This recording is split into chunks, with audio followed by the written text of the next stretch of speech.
Good morning. So today I am going to explain about riveted connections. So in this video I will explain about what is the need of riveted, advantages and disadvantages, why we are doing the design, so all the things. So you can see in the figure, so this is the one. So already I explained how we will do the design of connections. So you can see in the diagram, riveted connection will be there. You can see in the top like a bulge manner. It will be like this. You can see, you can watch it in the screen also. So riveted connection, you can see in the first diagram how the bolt will be there. So this is the example I took when I went for one site visit. At the time I took from the railway bridge. So you can see how the riveted connection will be there. You can see n number of dots, so many bolts are arranged in a zigzag manner. So this is the one. Then you can see in the next picture. So this is the rivet, the top head and bottom. So these are the different types of advantages and disadvantages.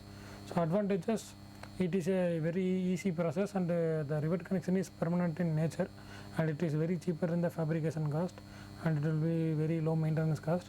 And dissimilar metals can also be joined, even like silver and aluminum or some other different steel and some other type of steel we can able to join. Even non-metallic joints are possible with riveted joints. Then when you are coming to bolted joints, it will be very difficult to join. That's the reason it will be very useful in the society. And riveted connection is possible without electricity in remote area. So when we are going to construct any type of activities in the remote area, so to get the electricity it will be very difficult. So when you go to for bolted connections, definitely you need the electricity for finishing and some other purposes.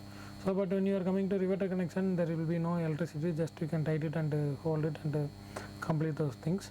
Then when you are coming to disadvantages, so first we can speak about preheating the rivets prior to driving. So you have to heat the connection, and you have to wait hours and hours.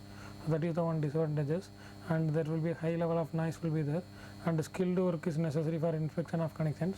So once it is a permanent structure, once if it is designed and it is completed, you can't able to remove. That's the reason it is permanent, and you need the skilled work to do it. And cost involvement is careful inspection and removal of poorly. So once if you installed any poorly rivets, you have to check it and you have to remove properly, and labor cost is high. So these are the advantages and disadvantages of riveted connection. And riveted is divided into two types. One is power driven rivet like hot rivet, and another one is hand driven rivet, cold rivet. So in the hot rivet it is divided into two. First one is power driven shop rivet, and another one is power driven field rivet. Next, hand driven rivet is hand driven shop rivet and hand driven field rivet. So we can see PDS for power driven and PDF and HDS and HDF. So here whenever you are going to use in the hot climate, so you have to go with cold rivet system. When you are going to cold rivet, you have to go with hot rivet system to make the material everything in a good manner.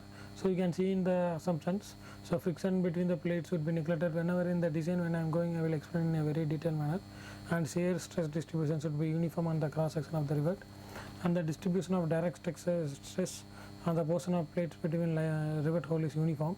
And rivet in groups subjected to direct loads share the load equally. So whenever we are going to design any rivet, so the loading distribution for 100 kN is applying in the beam. So if you are going to keep two rivets, so it should be able to take 50 plus 50. So that is the thing when we are doing in the structural people in the design, they will take care. But anyway, when we are doing in the design like manual or calculation, we have to take care about that. And bending stress in rivet should be neglected. So if we are not neglected, how the design will go wrong when we are discussing in the tutorial class, I will explain very detailedly.